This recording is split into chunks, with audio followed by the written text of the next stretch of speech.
प्रधानमंत्री नरेंद्र मोदी अपने दुश्मन को उसकी हद में रखना अच्छी तरह से जानते हैं। पाकिस्तान के बाद अब मोदी ने एलएसी के बेहद नजदीक एक ऐसा काम कर दिया कि चीन चाहकर भी अपनी हद पार करने के बारे में 10 बार सोचेगा। पूर्वी लद्दाख में चीन के साथ लगी एलएसी से सिर्फ चंद किलोमीटर की दूरी पर आप जो ये पट्टी देख रहे हैं, यह भारत का सबसे ऊंचा एडवांस लैंडिंग ग्राउंड है जो बनकर तैयार हो चुका है बॉस। इस एयरफील्ड का नाम है न्योमा एयरफील्ड।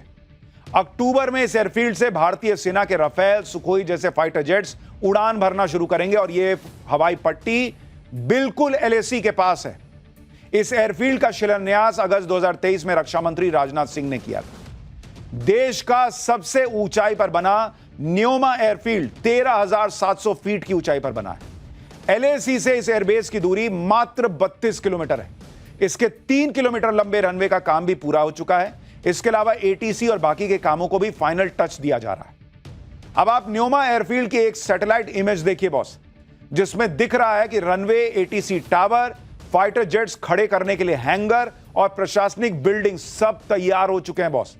और जल्दी ही यहां मिग 29 और सुखोई 30 MKI जैसे लड़ाकू विमान तैनात किए जाएंगे। राफेल उतरेगा। साल 1962 के भारत चीन युद्ध के बाद से न्योमा हवाई पट्टी बेकार पड़ी थी।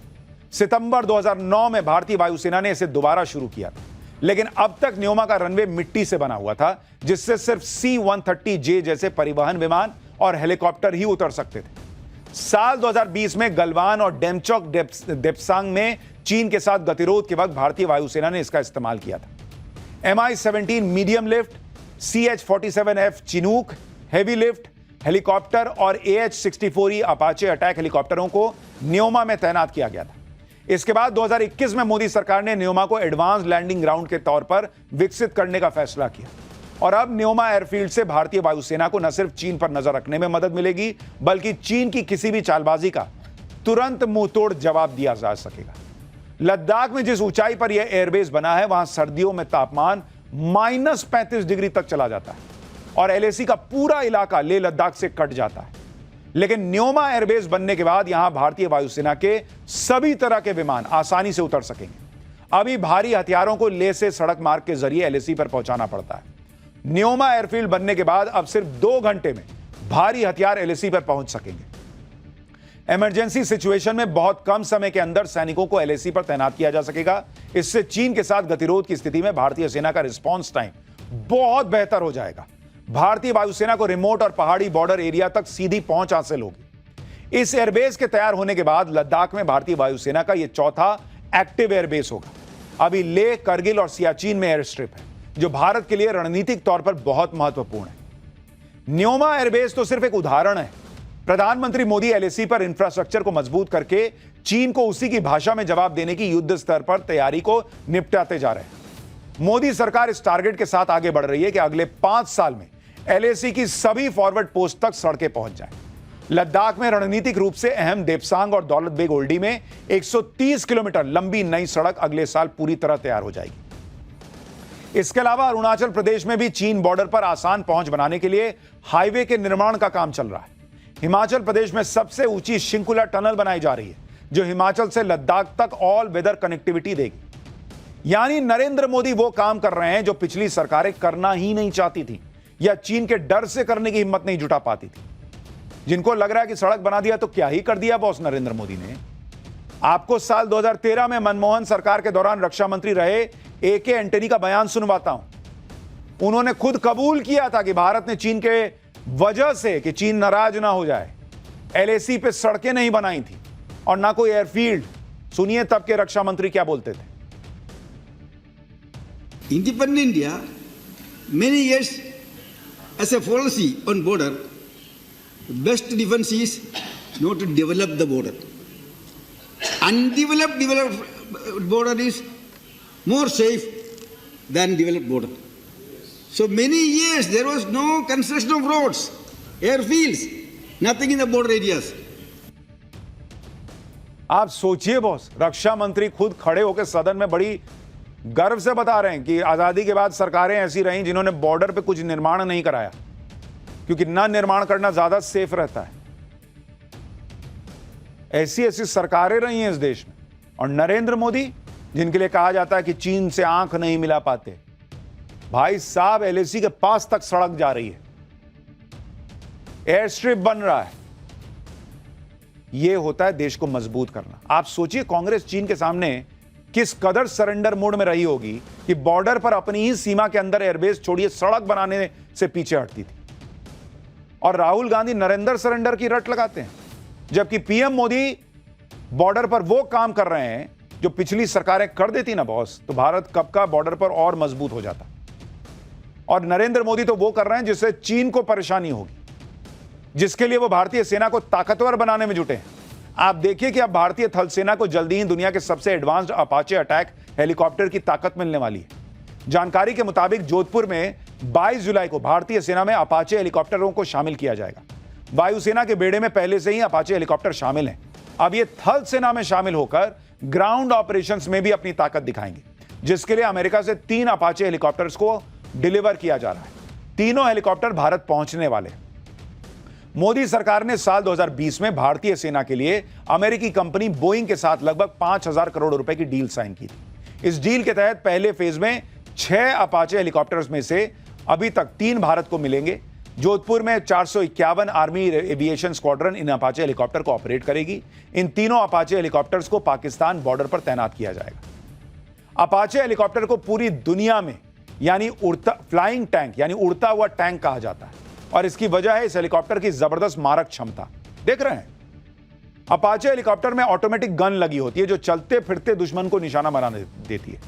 इसमें हाइड्रा 70 रॉकेट सिस्टम लगे हैं जो जटिल युद्ध क्षेत्रों में भी प्रभावी साबित होते हैं। इसमें हेलफायर जैसी एंटी टैंक मिसाइलें फिट होती हैं जो टैंक्स और बख्तरबंद गाड़ियों को तबाह कर देती हैं।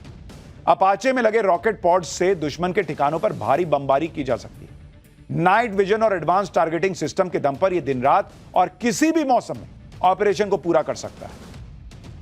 अपाचे की इन्हीं खूबियों की वजह से इसे टैंक्स का फ्लाइंग वर्जन कहा जाता है कि भाई उड़ता फिरता टैंक है जो दुश्मन के टैंक्स को भी एयर स्ट्राइक में बर्बाद कर सकता है। ऑपरेशन सिंदूर में दुनिया ने भारत की ताकत देखी, अब भारत की कूटनीतिक ताकत भी दुनिया देख रही है। क्या अमेरिका, क्या चीन, दोस्त तो दोस्त, दुश्मन भी भारत से भिड़ना नहीं चाहते। पहले अमेरिका ने पहलगाम अटैक में शामिल आतंकवादी संगठन टीआरएफ पर बैन लगाया, अब चीन भी टीआरएफ को नहीं बचाएगा।